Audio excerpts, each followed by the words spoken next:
Bezrat Hashem, on est veille de Rosh Hashanah, ça va être le dernier cours avant Rosh Hashanah. On aura un autre cours entre Rosh Hashanah et Kippour, Bezrat Hashem. Et après le Dvar Torah, on fera peut-être une session de questions-réponses. Si vous avez des questions sur la fête, on va essayer aussi, Bezrat Hashem, de répondre. Alors tout d'abord, Rosh Hashanah. Chaque fête, il y a la manière de rentrer dans la fête, l'esprit. Qu'est-ce qu'on doit avoir en tête quand on rentre dans la fête? Quand on rentre à Kippour, on sait que l'idée est de demander pardon. Il y a deux faces à la fête. Il y a demander pardon à Hachem d'abord, et aussi demander pardon à son prochain envers qui on a pu peut-être fauter. Et tout le Kippour, on demande pardon, on demande slicha, on demande kapara. Avant Kippour, on voit nos amis, on demande mechila, pardonne-moi si j'aurais pu fauter envers toi. Ça, c'est le service de Kippour. Ensuite, Sukkot, c'est Zman Simchatenu, un moment de joie. Après qu'on a passé Rosh Hashanah, Kippour, on était dans le stress, on s'est affligé Kippour. Là, on a le droit de profiter de la fête dans la joie. Quel est le service de Rosh Hashanah? Qu'est-ce qu'il faut avoir en tête quand on rentre dans la fête? Qu'est-ce qu'il faut penser? Qu'est-ce que je viens faire à la synagogue? C'est vrai, prier, mais avec quel esprit? À quoi je dois me concentrer quand je fais ma prière? Alors c'est sûr qu'une chose, Rosh Hashanah c'est Yom Adin. C'est un jour du jugement. Et c'est sûr que je demande pardon sur tous mes péchés, mais la journée dédiée au pardon, ça va être Kippour. Alors Rosh Hashanah c'est quoi? C'est sûr que je vais demander pardon, mais sur quoi je dois mettre l'accent? Alors voilà quelques recueils de passages de Talmud et de paroles de Chamim sur quoi il faut se concentrer jour de Rosh Hashanah. Dans le Talmud, un traité qui est dédié à la fête de Rosh Hashanah, qu'on appelle d'ailleurs Masechet Rosh Hashanah, la page 16a, il est dit Amar Rabbi Yehuda, Mishum Rabbi Akiva. Dit Rabbi Yehuda au nom de Rabbi Akiva. Ba Pesach, quand Pesach arrive, Akrivu lefanai Omer. Dit l'Éternel, apportez devant moi le sacrifice du Omer, qui est un sacrifice qui vient de la première école d'orge. Pourquoi? Dit Akadosh Baruch Hu, si vous le faites, je vais vous bénir toute la récolte du champ qui commence à sortir. Pesach, c'est le printemps, c'est l'été. Toute la récolte commence à pousser. Dit Akadosh Baruch Hu, avant que toute la récolte commence à pousser, vous avez intérêt de m'apporter un sacrifice qui s'appelle Omer. Omer, c'est la première récolte qui va sortir dans le champ. C'est quoi la première chose qui pousse? C'est l'orge. Il pousse même avant le blé. Vous avez intérêt de venir apporter ce sacrifice parce que je vous bénirai toutes les récoltes. Et là, après Pessah, le deuxième jour d'après Pessah, qu'est-ce qu'on fait? On apporte un sacrifice qui s'appelle Omer. Nous, aujourd'hui, on n'a plus ce sacrifice. Qu'est-ce qu'on va faire? On va compter le compte du Omer. Mais en vérité, c'est un sacrifice qui se faisait à l'époque, mais pour notre intérêt. Pour qu'Akadosh Baruch Hu nous bénisse toute la récolte de l'année. Continue la Gemara. Et elle dit, Ba'atzeret, dans la fête de Shavuot, Aviu lefanai shte alechem, shitbarchu lachem aperot. À la fête de Shavuot, 50 jours plus tard, après qu'on a commencé le compte du Omer, vous avez intérêt d'apporter un sacrifice, cette fois du blé. Le blé qui a commencé à pousser. De ce blé que vous allez récolter, faites la farine, faites 2 pains, qu'on appelle lechem, et emmenez-moi 2 pains sur l'autel. Et vous allez le sacrifier. Une fois que vous allez le sacrifier, je vous bénirai toute la récolte de fruits. Parce qu'à Shavuot, c'est l'été. Et en été, c'est tous les fruits qui commencent à sortir sur les arbres. En apportant 2 pains, tous les fruits sont bénis cette fois quand on a apporté ce sacrifice. Ça veut dire que c'est toujours pour notre bien. Après, la Torah, la Gemara dit, Bachag. Chag, ça veut dire la fête de Sukkot. Nasru lefanai bamaim. Vous allez verser de l'eau sur l'autel. Ça veut dire qu'il y avait un fleuve, pas loin du temple, on appelait le fleuve Shiloach. Le Kohanim allait, il puisait de l'eau avec un grand groupe de Kohanim, le peuple, ils puisaient de l'eau, et cette eau a été versée sur l'autel, 7 jours. Et quand on versait de l'eau sur l'autel, on appelle ça Nisuch HaMaim, nous promet, en faisant ça, je vous bénirai tous les pluies de l'année. Parce qu'en Israël, il y a beaucoup de fois de sécheresse. La sécheresse, c'est quoi? Il n'y a pas de pluie. Mais s'il n'y a pas de pluie, il n'y a pas de récolte. S'il n'y a pas de récolte, il y a de la famine. Il y a des gens qui meurent, qui crèvent de faim. Dis à Akadosh Baruch Hu, prenez cette eau et versez-la sur l'autel, et je vous promets que cette année sera abondante de pluie. C'est toujours pour notre intérêt. Là, la Gemara dit la 4e chose. Ou Rosh Hashanah. Qu'est-ce qu'il faut faire Rosh Hashanah?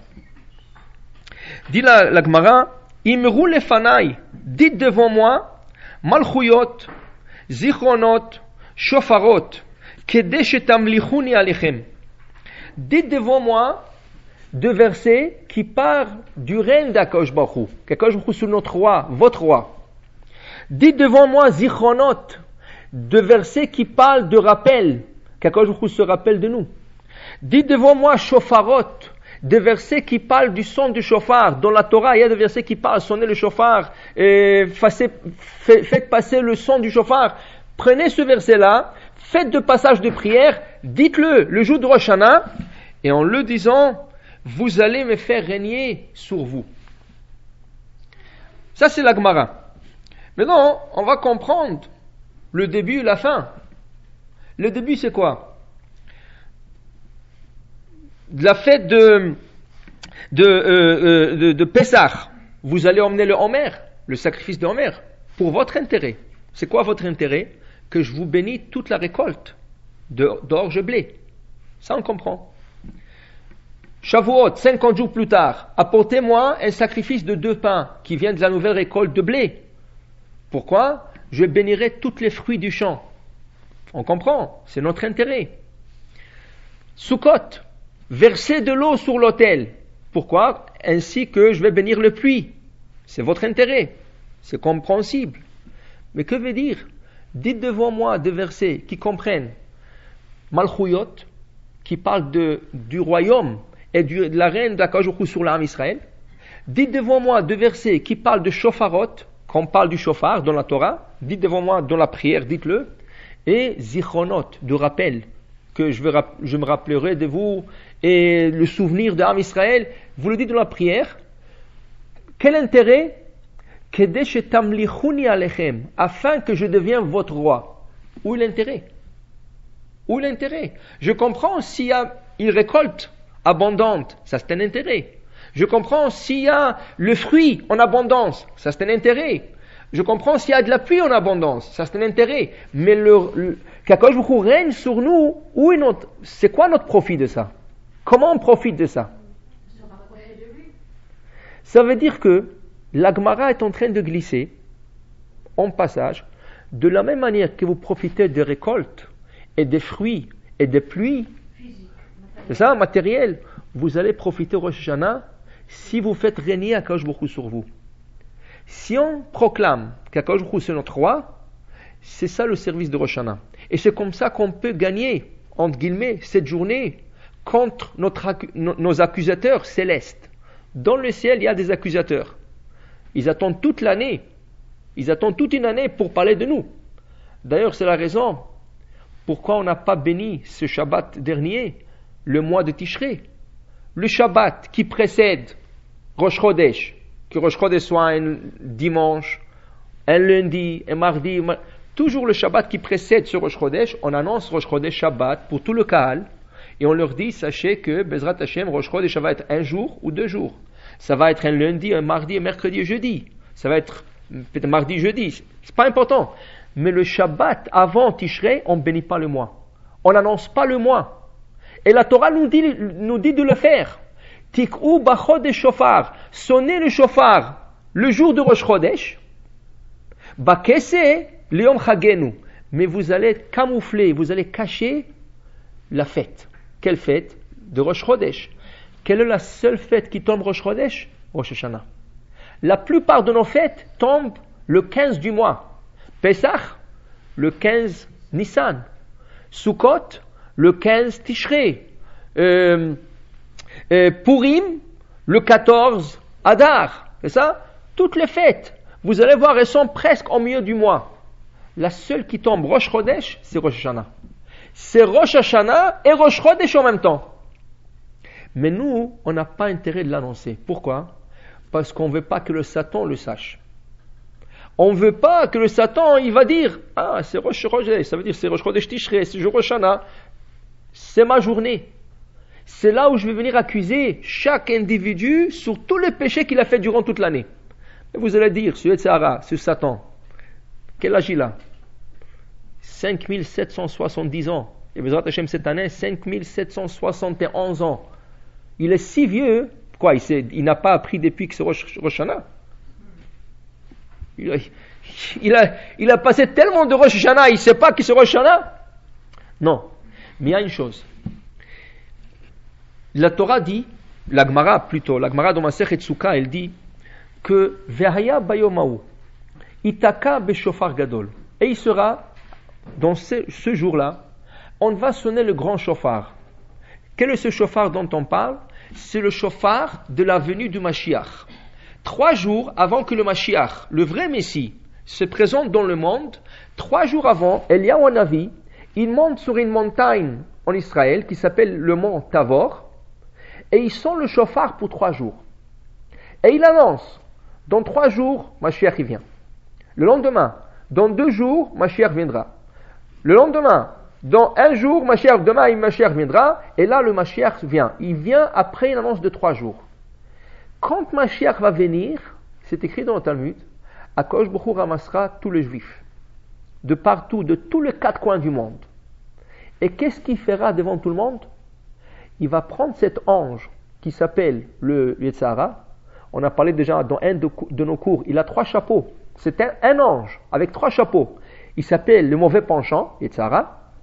Une fois qu'il a poussé la personne vers le mal, à faire le péché, il porte un deuxième chapeau. Il s'appelle maintenant le Satan. Il monte dans le ciel, il dit à Akadosh Baruch Hu, regarde qu'est-ce qu'il a fait celui-là. Regarde quel mal il a fait.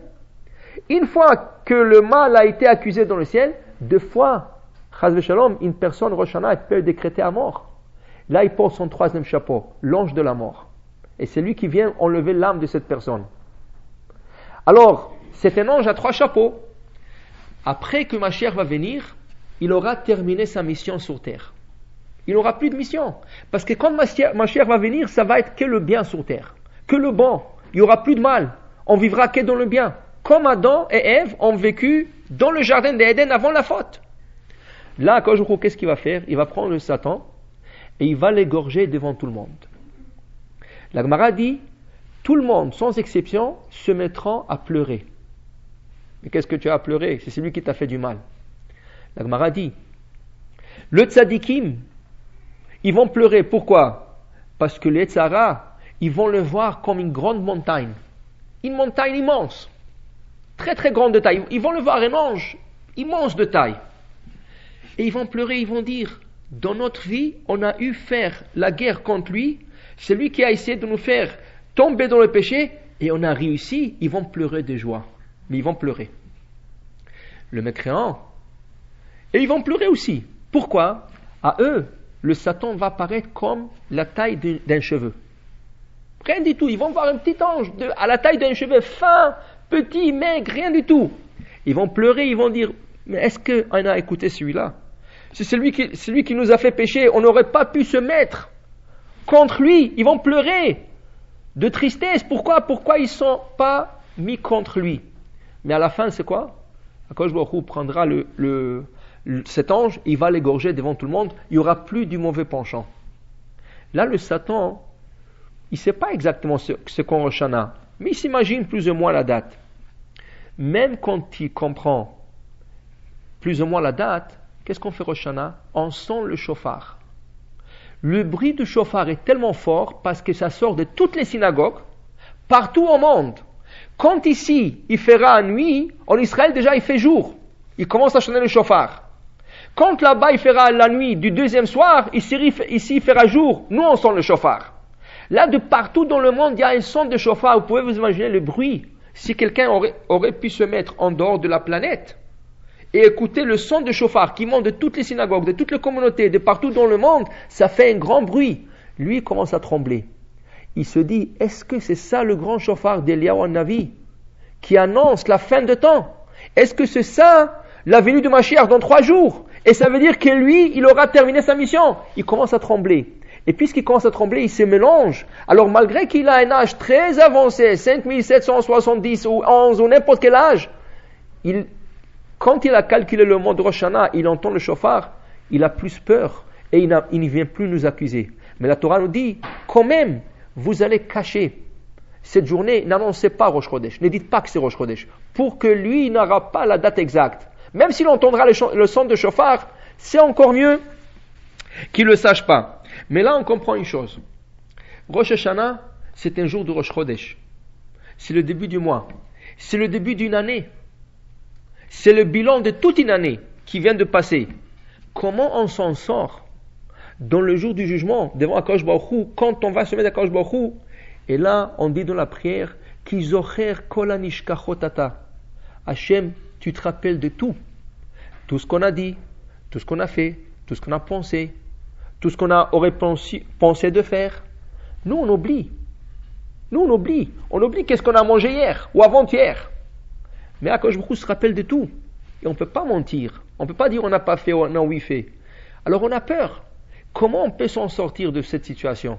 Dit la Gemara, votre intérêt, comme votre intérêt c'est la pluie, c'est la récolte, c'est les fruits, votre intérêt c'est de faire régner Akadosh Baruch Hu sur vous. Et là, vous êtes sûr. Si vous proclamez le jour de Rosh Hashanah qu'Akadosh Baruch Hu c'est le roi des rois, Hashem ou Elohim, Hashem Melech, Hashem Malach, Hashem Imloch l'Olam Vaed, vous êtes sûr en le disant, c'est votre intérêt. Parce que là, Akadosh Baruch Hu va dire, voilà, si quelqu'un essaie d'aller contre la Torah, c'est comme aller indirectement contre Hashem. Parce qu'il y a le fil triangulaire. La Gemara dit, Akadosh Baruch Hu, la Torah et Am Israël, c'est un fil qui est lié un dans l'autre. Qui veut dire, si quelqu'un va contre la Torah, il va contre Akadosh Baruch Hu. Et contre ses frères. Pourquoi? Parce que Kol Israël Arevim Zebazé, on est tous garants un pour l'autre. Un péché ne reste jamais un péché individuel. C'est un péché qui devient la faute du collectif. Si un ennemi d'Israël, il va contre Israël, c'est pas rien contre Israël. Il va contre la Torah et contre Akadosh Baruch Hu. Et si quelqu'un va contre Akadosh Baruch Hu, c'est qu'il va contre Israël et il va contre la Torah. Ça veut dire que c'est un triangle. Et tous les points du triangle sont liés un dans l'autre. Ça veut dire que si on fait un péché, c'est contre la Torah, contre le peuple d'Israël. Mais si on fait régner Akadosh Baruch Hu, on dit Akadosh Baruch Hu, Hashem Melech, Hashem Malach, Hashem Loch Lamvaed. On est en train de dire, on croit dans la Torah. On s'excuse vers tout le peuple d'Israël qu'on a pu fauter. Et là, on touche le sommet du triangle. C'est Akadosh Baruch Hu, le sommet du triangle. Et là, on est sûr de gagner et passer cette journée. En passant, si vous avez pensé un peu, quand on dit Hashem Melech, Hashem Malach, Hashem Loch Lamvaed, Hashem est roi. Et le roi, en présent, ça veut dire on parle au présent. Hashem Malach, il a régné en passé. Hashem Imloch, il régnera. Maintenant, selon toute le grammaire en hébreu, en français, en anglais, est-ce qu'on ne passe pas du passé au présent, au futur? L'ordre, c'est quoi? Passé, présent, futur. Pourquoi nous on dit Hashem Melech, Hashem est roi en présent? Hashem Malach, il a régné. Hashem Imloch, il régnera. Non. Tu dois dire Hashem Malach, Hashem Melech, Hashem Imloch. Pourquoi on passe du présent au passé et ensuite en futur? Apparemment, l'ordre, il n'est pas bien placé, apparemment. Les Achaïm, pas du tout. J'ai écouté une fois, c'est le Rav Amnon Yitzhak qui a expliqué une bonne illustration pour comprendre cela. Regardez, dans une salle, il y a 1000 personnes. Imaginez-vous, dans une salle, il y a 1000 personnes. Une personne ne peut pas, si elle prend des jumelles, elle ne peut pas fixer le regard sur 1000 personnes. Elle fixe le regard sur une partie de la salle. Maintenant, la partie de la salle, de personnes qui se trouvent dans cette partie de la salle, qu'ils fixent le regard, qu'est-ce qu'ils sont? Ils sont le présent. Ils sont le présent. Ça veut dire qu'ils le voient. Tout le reste, il ne peut pas voir. S'il enlève les jumelles de cette partie, de cette section, et il regarde une autre section, qu'est-ce qui arrive maintenant? La partie qu'il a regardée devient le passé. La partie qu'il voit maintenant devient le présent. Et la partie qu'il n'a pas encore vue est le futur. Ça veut dire, pour nous, c'est ça? Tout ce qu'on a vu devient le passé. Oui? Akadosh Baruch Hu, ça ne marche pas comme ça. La Gemara dit, Akadosh Baruch Hu regarde le monde en entier avec un clin d'œil, qui veut dire que notre globe terrestre, c'est même pas un grain de sable devant Akadosh Baruch Hu. Même pas. Akadosh Baruch Hu, il y a des galaxies, il y a des planètes qui sont 7 fois ou 10 fois plus grandes que notre planète. Et il y a deux mondes, il y a 7 cieux en haut. Et Akadosh Baruch Hu est au-delà de tout cela. Quand il nous regarde à nous, on est tous au présent. On est tous au présent. C'est pas on regarde des sections. Alors qu'est-ce qu'Hachem est en premier? Melech. Hachem Melech, il est au présent. Oui? Maintenant, après, on peut dire, oui, il est là, il était là, il va être toujours là. Le passé et le présent. Tandis que pour un être humain, ça ne marche pas comme ça. Pour un être humain, il regarde toujours le passé d'abord, ensuite le présent et ensuite le futur. Là, il va en ordre. Parce qu'il était là, il a avancé, c'est devenu le passé, il est en présent, et il va avancer, et ça va être le futur. Akadosh Baruch Hu, c'est toujours le présent. Il est toujours omniprésent. Alors il n'y a pas le passé présent, il est toujours présent. C'est pour ça qu'on commence par le présent, Hachem Melech. Mais le point essentiel, c'est de savoir qu'il faut absolument qu'il soit notre roi. Il y a un passage dans le Masechet Gittin, dans le traité de Gittin, qui parle à propos de la destruction du temple. Au moment de la destruction, il y avait une grande discussion entre le grand sage d'Israël et entre le voyou de l'époque. Il y avait des voyous qui disaient quoi? Nous, on va faire la guerre contre les Romains. On n'a pas peur d'eux. Les sages, ils ont dit non. On est en période où Hachem est en colère contre Israël. Si Hachem n'est pas avec nous, on n'a pas une chance de gagner. Il vaut mieux de se rendre entre les mains de l'ennemi et leur demander pardon, et leur demander soumission afin qu'ils ne font pas de mal. Qu'est-ce qu'ils ont fait, le voyou de la génération? Ils ont bloqué le port de la ville, ils ont laissé personne sortir. Et celui qui essayait de sortir, il le tuait. Il y avait un grand rabbin, il s'appelait Rabbi Yochanan ben Zakkai. Le chef de tous ces voyous, c'était son neveu. Mais son neveu lui disait, oncle, moi je ne peux rien faire contre eux, je suis leur chef, mais ils ne vont pas m'écouter, ils vont me tuer à moi. Il dit, non, j'ai besoin de ton service. Il dit quoi? Il dit, pense comment je peux sortir seul de la ville et aller parler au général de l'armée de Romains. Il dit, donne-moi un jour. Il revient le lendemain, il dit, j'ai l'idée. Fais sortir une annonce comme quoi tu es gravement malade. Durant 2 jours. Le 3e jour, on va dire que tu es mort. C'est ça? Et maintenant, il y avait une loi. On n'avait pas le droit d'enterrer quelqu'un à Jérusalem. Il n'y avait pas de cimetière à Jérusalem, c'était interdit. Le cimetière était toujours en dehors de la ville. Alors quand les gens mouraient, il fallait les enterrer en dehors de la ville, pas à Jérusalem.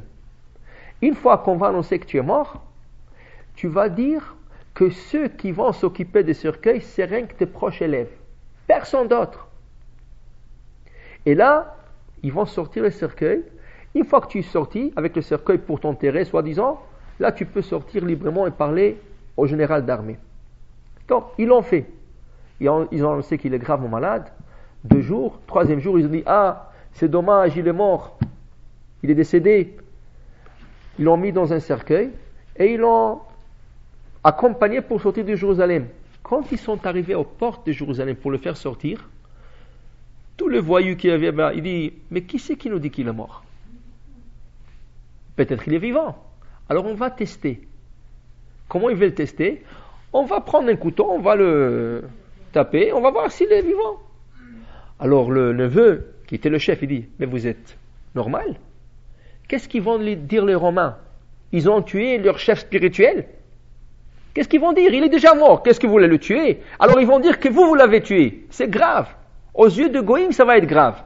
Il dit, laissez-le, il est mort, laissez-le sortir, c'est fini. Il les a convaincus. Et ils ont fait sortir le cercueil. Dès qu'ils sont sortis, ils sont éloignés de la ville, ils ont ouvert le cercueil. Rabbi Yochanan ben Zakkai a couru vers le général d'armée de Romains. Il est venu, il lui dit, bonjour Sa Majesté, bonjour Sa Majesté. Il lui dit, tu m'as appelé Sa Majesté? Moi je suis rien qu'un général d'armée. Ça veut dire qu'il faut que te tuer 2 fois. D'abord tu as trahi Sa Majesté qui se trouve à Rome. Tu m'as appelé Sa Majesté, moi je suis rien qu'un général d'armée. Et deuxième chose, si je suis Sa Majesté, comment ça se fait que tu as tardé de venir jusqu'à aujourd'hui? Tu ne pouvais pas venir plus tôt? Il dit non, écoutez, on a une règle. Le juif ne tombe jamais entre les mains d'un paysan, d'un fou, de quelqu'un non important. Akadosh Baruch Hu, quand il livre son peuple Israël entre les mains de quelqu'un, même s'il est petit, il le fera très grand. Par haut, il est devenu le roi de l'empire la plus forte au monde, l'Égypte. Les Grecs, c'est devenu l'empire la plus grande au monde, la Grèce. N'importe quel ennemi d'Israël, d'abord il devient le plus important du monde, et c'est là qu'Akadosh Baruch Hu le livre entre ses mains. On sait que Jérusalem va tomber entre vos mains. Tu n'es pas Sa Majesté encore, mais tu vas le devenir.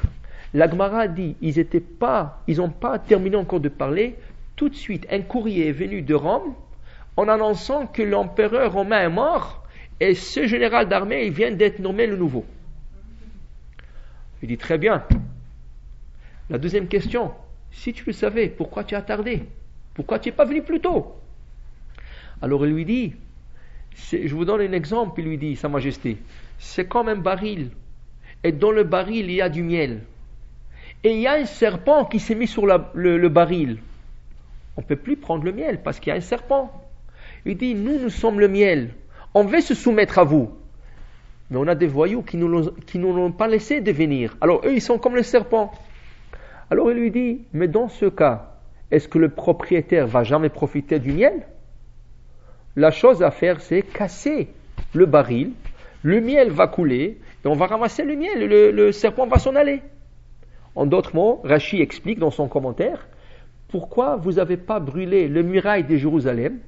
De telle manière, Jérusalem va être exposée, et nous on serait rentrés, et on serait occupés de tous ces voyous qui vous ont empêché. Rabbi Yochanan s'est tu, il ne savait pas quoi répondre. Et la Gemara dit, ça a été fait exprès du ciel. Il aurait pu répondre, mais pourquoi gaspiller le miel si on casse le baril? Est-ce que c'est pas mieux prendre le serpent, de l'attraper et le jeter? De la même manière, c'est pour ça que je suis venu. Que vous m'aidez à rentrer dans la ville, prendre ces voyous, le jeter et rentrer dans la ville, et on ne touche pas à la muraille. Mais la Gemara a dit qu'Hachem a fait exprès, qu'il n'aura pas quoi dire. À la fin, c'était malheureux que la suite, c'était la destruction de Jérusalem. Quand même, il a apprécié que Rabbi Yochanan est venu. Il a apprécié. Mais une chose, un point que nos commentateurs, ils sortent de ce passage du Talmud. Qu'est-ce qu'il lui pose comme question? La question, si je suis Sa Majesté, comment ça se fait que tu as tardé jusqu'à aujourd'hui de venir? Pour nous, la leçon de ce passage est quoi? Si on vient Rosh Hashanah et on dit à Akadosh Baruch Hu, Hashem Melech, Hashem Alach, Hashem Loch Lamved, Hashem, tu es notre roi. Akadosh Baruch Hu pose la question, où tu étais toute l'année? Tu sais que je suis le roi du monde. Où tu étais toute l'année? Comment ça se fait que tu as fait tellement de péchés? Mais c'est ça. La Gemara dit, selon la Torah, on a posé la question à la Torah. C'est lui qui réalise qu'il a fauté. Qu'est-ce qu'Akadosh Baruch Hu doit faire avec lui? La Torah, la sagesse, la chokhma, la sagesse a répondu, il n'y a pas de secours, il faut le tuer. C'est lui qui pêche, qui va pécher devant un roi, il n'y a pas de pardon. C'est comme ça qu'est écrit dans le Talmud. Amelech shemachal kevodo en kvodo machul. Rav shemachal kevodo kvodo machul. Si quelqu'un a trahi le roi, ou il a péché envers le roi, même si le roi lui dit, mais je lui pardonne, il n'y a pas de pardon, il faut le tuer. il n'y a pas de pardon, c'est ça la loi. Mais si quelqu'un il fait une faute envers un rave, un rabbin, un chef de génération, si le chef de la génération veut pardonner, il peut le pardonner. C'est à lui à décider oui ou non. Mais devant un roi, même si le roi lui-même il dit je lui accorde le pardon, il n'y a pas de pardon. La sagesse a répondu. Alors celui qui a fauté, pas de pardon, il faut le tuer. Quand je vous dis à la Torah, Torah, qu'est-ce que tu penses? Quelqu'un qui a fauté envers moi, qu'est-ce que je dois faire? La Torah répond, mais c'est quoi le concept de la teshuva? La teshuva, c'est quoi? C'est justement quelqu'un qui a fauté envers le roi de rois, Akadosh Baruch Hu. La teshuva existait, le statut de la teshuva existait avant que ce monde a été créé. Akadosh Baruch Hu a créé d'abord le concept de la teshuva, ensuite il a créé ce monde pour donner la chance. C'est qu'il n'existe pas dans un tribunal terrestre. Dans le céleste, il existe ce concept, teshuva. Teshuva. Si quelqu'un a tué quelqu'un, et il vient devant un juge, il dit, ah je m'excuse, j'ai mal fait, je ne devrais pas. Est-ce qu'il va lui dire, sors, tu non, il va le punir. Mais si quelqu'un vient devant Akadosh Baruch Hu, il lui dit, Akadosh Baruch Hu, je vous ai trahi, je ne me suis pas conduit comme il faut, je m'excuse. Tout de suite, il est pardonné. Mais, une chose, Tamlichuni alechem, proclamer le jour de Rosh Hashanah, où on sonne le shofar. Parce que comment on proclamait roi d'Israël? On sonnait le shofar. Et quand il sonnait le shofar, il disait, voilà un nouveau roi. Le roi Shaoul, le roi David, le roi tel, le roi tel, le roi tel. On sonnait le shofar pour le dire. Le jour de Rosh Hashanah, quand on sonne le shofar, c'est pour faire régner Akadosh Baruch Hu dans le monde. Et là, si on se soumet à Akadosh Baruch Hu, c'est notre intérêt. C'est le même intérêt qu'on a quand la récolte elle pousse, ou quand les fruits ils poussent, ou quand il y a des pluies abondantes. Le même intérêt existe à Rosh Hashanah, parce que si on proclame, on dit Hachem, Hachem, tu es le roi de tout l'univers, le roi de tout le monde, le roi de tout ce qui existe dans les galaxies en haut du ciel. À quoi je vous dis, vous m'avez fait régner. Alors ça veut dire que vous acceptez la tchouva. Vous acceptez la tchouva, je vous efface tout. Il y a une chose. Quand le shofar il sent, le jour de Rosh Hashanah, il y a 3 groupes de sons de shofar. On appelle Tashrat, Tashat et Tarat.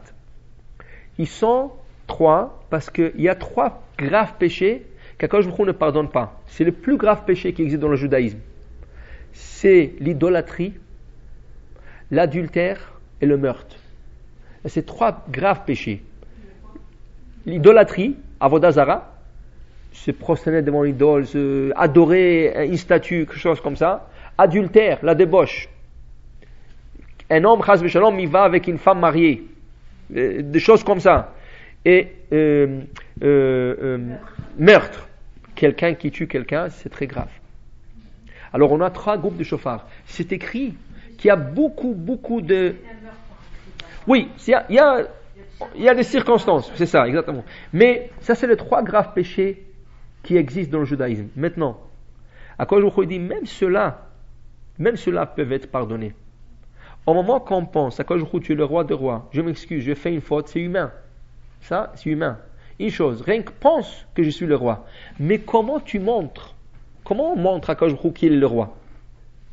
Comment on peut montrer à Akadosh Baruch Hu? Donc, on le pense. C'est écrit comment que le shofar il sonne. Chacun ou chacune, ils doivent penser, bon, l'année dernière j'ai fait ça. Comment je peux me rattraper? Comment je peux m'améliorer? Quelle mitzvah je prendrai sur moi quand le shofar il sonne?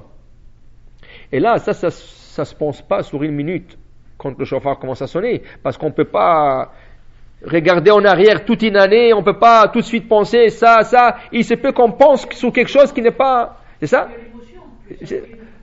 Alors, ça on a quelques jours avant Rosh Hashanah, de penser, tu sais quoi? L'année prochaine, qu'est-ce que je peux faire? Comment je peux m'améliorer? Qu'est-ce que je n'ai pas encore fait que je le ferai? Ou qu'est-ce que je fais, mais je ne le fais pas à 100%, que je le ferai à 100% cette année?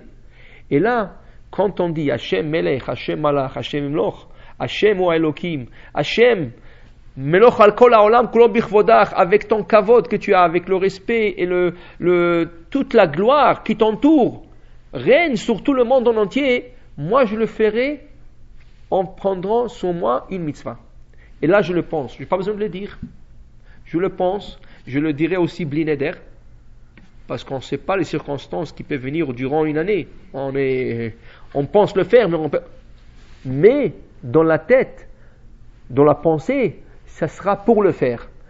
Vous savez, quand vous demandez à une personne, est-ce que tu vas venir ce soir? Qu'est-ce qu'il vous répond? Blinéder.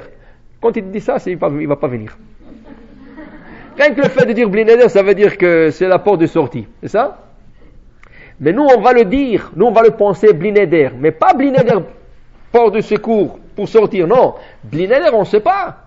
Il y a toute une année devant nous, on ne sait pas les circonstances. Imaginez-vous, dans la halakha, il prévoit beaucoup de circonstances où quelqu'un a pris sur lui de jeûner chaque lundi et jeudi. Chaque lundi et jeudi. Qu'est-ce qui arrive si ce monsieur, il a un garçon? Et la bride de ce garçon tombe lundi. Quoi, il ne va pas manger dans la bride de son garçon? Il ne va pas manger dans la bride de son fils? Ou la bride de son neveu? C'est une grande mitzvah, la souda du bride. Le mariage de son fils ou de sa fille tombe un jeudi. Quoi, il ne va pas assister, il ne va pas manger parce qu'il est à jeun?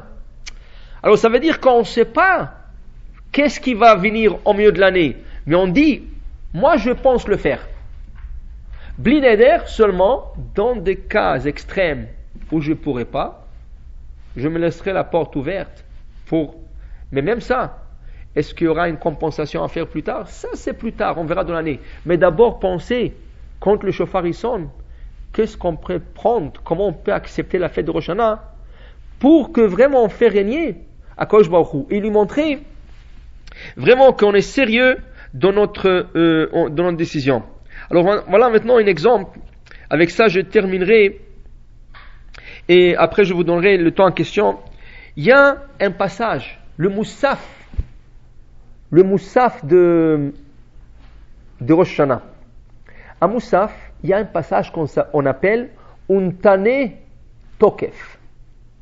Le passage commence comme ça. Untane Tokef, on donnera la force à qui? À Hachem. Ce passage a été composé par un rabbin qui s'appelait Rabbi Amnon de Magenza, de la ville de Magenza. Qu'est-ce qui est arrivé?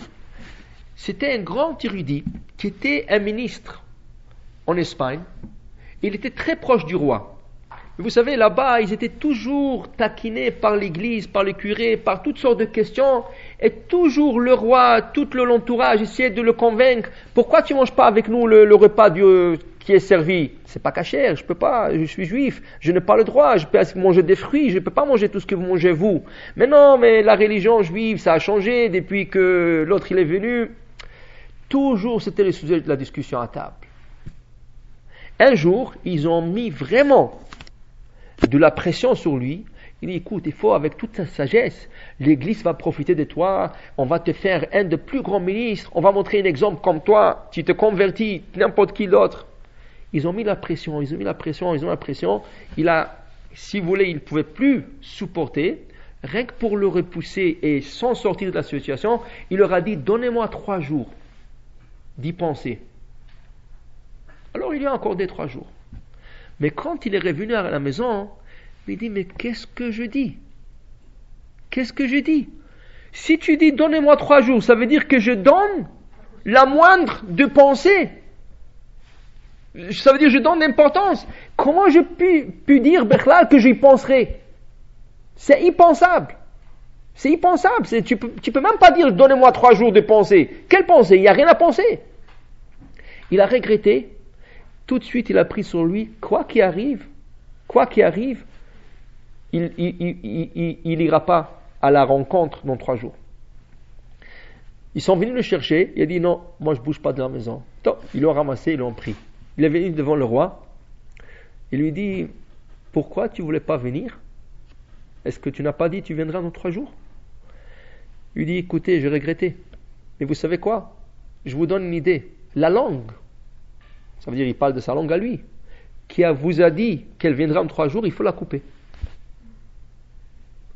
Alors le roi il dit, mais ça c'est rien du tout. Je vais te la couper la langue.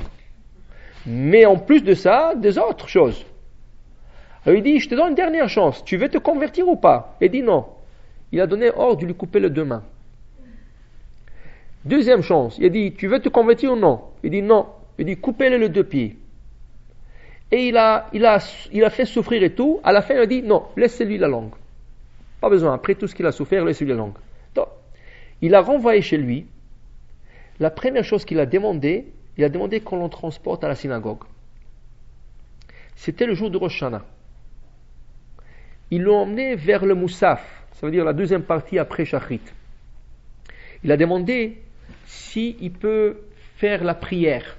Il ne pouvait même pas se mettre debout, il n'avait pas de pieds pour se mettre debout. Alors avec son lit, ils lui ont mis sur la teva. Et il a commencé à composer la prière, qui est la prière de Rosh Hashanah, Untane Tokef. Il a fait toute la prière. Quand les gens sont retournés, il n'était plus là. Il a disparu. Et depuis, cette prière est restée la prière de Rabbi Amnon de Magenza. Pourquoi? On ne peut même pas penser pour une seconde ou une fraction de seconde ou rien que s'imaginer qu'Akadosh Baruch Hu c'est pas notre Dieu, qu'on peut le changer, qu'on peut peut-être regarder de côté une autre religion ou quoi que ce soit. C'est impensable. C'est impensable. Et c'est pour ça que cette prière se trouve à Rosh Hashanah. Pourquoi? C'est le jour où on fait régner Akadosh Baruch Hu. Pour une seconde, on ne peut pas penser à autre chose.